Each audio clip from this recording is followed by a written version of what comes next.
Service.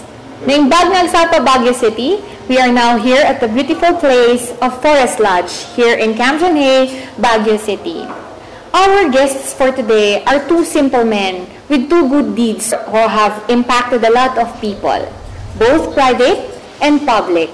So we will discover how do they help other people, how do they express their help and their service for people. Our first guest is no other than one of the servants of Baguio City, public servant, Attorney Nicasio Aliping. Welcome, sir. And of course, our second guest for today is a private business owner, Mr. Brix Tan. Before we start our show, we would like to request a music from Mr. Brix Tan. Yes.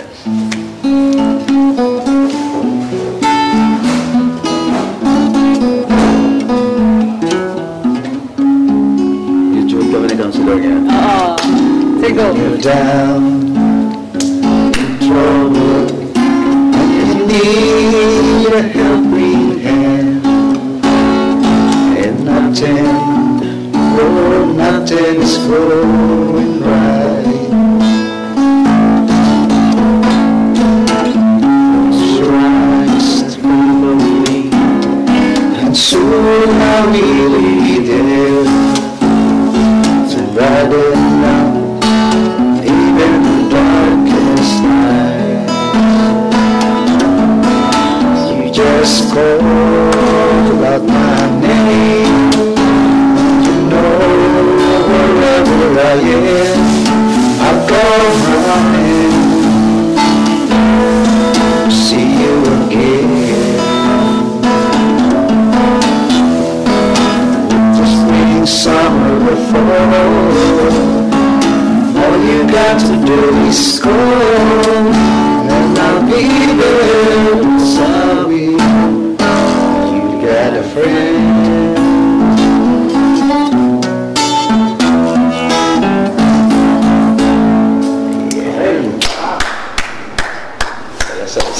Welcome to Talk TV Baguio.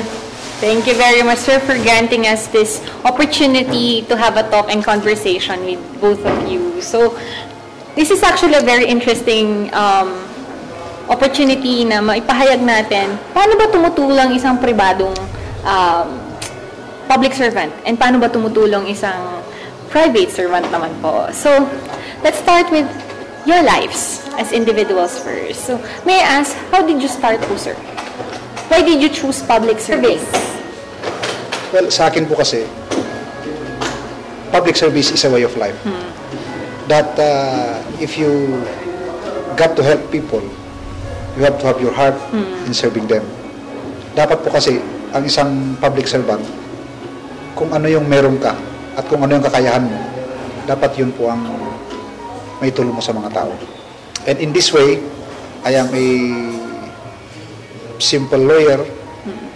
Ang isa dun sa ginagawa po natin as a lawyer is on the free legal assistance sa ating mga kababayan, especially so dun sa mga nangangailangan ng kaso na wala silang pera. And it's a way of life, I said, because kinakailangan talaga na if you have to survive, you have to help others. Because in so doing, you will reap this help that you are giving to others. And in the end, you are feel safe, you will be respected, and you will be remembered on the good deeds that you've been sharing to others. Kasi sabi nga nila, sir, di ba? You reap what you sow. That's correct. And of course, respect begets respect. Sa mata naman po ng isang private servant, so how did you start to serve other people, sir? Ano tayo, pag nagsimula to sa pangako sa kanya, pag naging musikero ako dito sa Baguio, gagawin kong lahat para makatulong. Yan gagamitin ko. Kaya simula no, himala naging musikero ako, 2006, ginagawa ko na siya. Sa mga batang lansangan, sa mga taong nangangailangan, may mga sakit. Yung tama lang kung ano ang naibigay ko sa kanila sa pamamagitan ng musika. What is the biggest and yung talagang nakapag-impact sa inyo na natutulungan ninyo sa pagsiservisyo ninyo sa mga tao? Yung pinaka-touching na story that you have helped or that you have done for other people, sir? Sa atin naman po, lahat po talagang naramdaman namin kung ano talaga yung epekto ng pagtutulong sa bawat isa. Sa akin, kung mas marami ako natutulungan, yun ang mas impact sa akin. Talaga pong it proves that I am actually doing my service to the public. So much so that if I will be able to help a lot of them, yun yung mas nakakabubuti sa akin. Yes. Kung konti lang natulungan ko, parang kulang. Parang may kulang. Tama ba, sir? Parang may kulang pag konti yung natutulungan natin. So, is there any particular incident or story or parang instance na talagang hindi mo makakalimutan sa pagtulong mo? Maraming mga sitwasyon Yes, sir. na hindi ko makakalimutan. Especially so during the hours of sorrow or grief or bereavement of itong mga lalong-lalo mga namatayan. Yes, sir. That walang-wala sila na kahit pangbayad ng kabaong o kaya dun sa pagbiyahe sa bangkay, talagang makikita mo talaga yung awa dun sa mga mukha nila, dun sa mga katauhan nila na talagang dapat na sila ay matulungan. Yes, sir. And in that way, of course, we can only help that much. Yes. But that little help means a lot to them. Yes. Tama po, sir. And how about Mr. Briggs? Sa lahat ng mga pribadong taong natulungan mo, is there any particular story na hindi mo makakalimutan that has touched your heart? Siguro, pangatlo na ito ngayon. Kagaya na nasabi ko sa dati na sa concert, di ba? Pumunta siya kahit hindi na siya nakakalakad. Tapos makalipas ng 2 araw, namatay siya. Tipong gano'n, Tapos ito ngayon, nung pumunta ka sa atin, di ba? Nung last Saturday. Sunday yung concert niya, Saturday namatay siya. Wow. Tapos ito na naman ngayon, dapat ngayong Sunday, ngayong araw namatay siya. Kaya kung doon ko nga naisip na hindi lang pala yung may sakit ang dapat mong tulungan. Nasa ngayon dapat ang tulungan mo yung pamilya talaga. Kung paano sila makaahon. Yes. Yun, magkaroon ng trabaho. Yes, exactly. Yun sana kung sakali ang mapansin ng mga nasa gobyerno. Yan nga po, sir. Yun yung parang hinaing ng ating mga kababayan. Kasi ang problema ngayon, hindi kasi natin pwedeng, you cannot feed everybody eh. We have to teach them how to fish.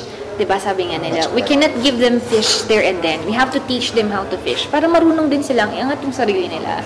Bilang isang musikero, isang kanta lang, pag kinanta mo yan, di ba? Darating ang panahon, mga ibong gala. Tuloy, sir. Ay wala nang madadapuan, di ba? Tama. Yun pa lang, paano kung pababayaan lang natin ating kalikasan, wala na tayong madadapuan. Yes. Okay lang tong ulo ko kahit wala na siya. Save Mother Earth. Yes, sabi nga nila, diba? That's why we have this global warming, climate change. Kasi napapabayaan natin talaga itong kalikasan. Kalikasan natin. Hindi ko naman sinasabi na ibuto nila yung mga Katolik kung may hilig sa musika. Pero ang musika kasi malaking bagay pagdating sa na-stress ka na sa trabaho. Correct. Kaya parang sana, kumbaga pag-release ng stress, ang musika. Music is life. Yes, music is Buhay yan. Oo.